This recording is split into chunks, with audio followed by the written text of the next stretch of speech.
I said the biggest story of college football in 2024 is going to be what? And one of you said DJ Uiagalelei, who is now at Florida State, in case you missed that, is going to have a resurgence that leads to Florida State making the playoff.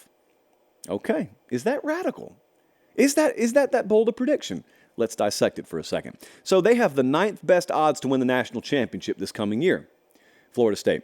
They have the best odds in the ACC. So they are the current favorite to win the ACC this upcoming year. They're already kind of there. If you're talking about them making a playoff this year, the level they finished last season at, they're there. There's no guarantee you just copy and paste your finish to be where you start this upcoming year. We always preach against that philosophy. But, I mean, Florida State's team last year, I don't want to get into whether they should or shouldn't have. They nearly made the playoff this past year, and that's a 4-team field. A 12-team field, not only would they have been in, they probably would have been given a bye as an undefeated Power 5 conference champ, however that ends up working.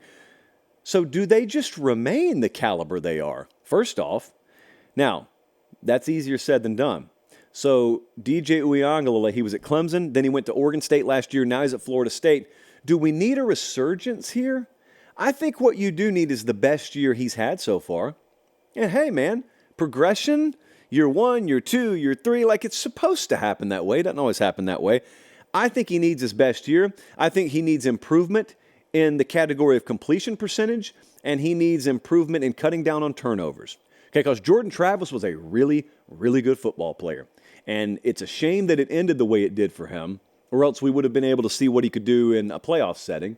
But maybe we just hit the delay button on Florida State in the playoff. I think we did. I think they're going to be in the playoff several years. I think they're going to take a crack at it. If you get better completion percentage, if you get lower turnovers, if they plug him in this offense like I think they're capable of doing, maybe it does look like a resurgence. Maybe he's just in a good spot. They're losing their top 2 wide receivers. They're in the bottom half of returning production. They backfill very nicely there. Portal recruiting. They just finished with the number 12 recruiting class. But those portal pieces, they'll be a contender. You won't watch them and say, boy, they're hurting for talent this year. I believe in the program.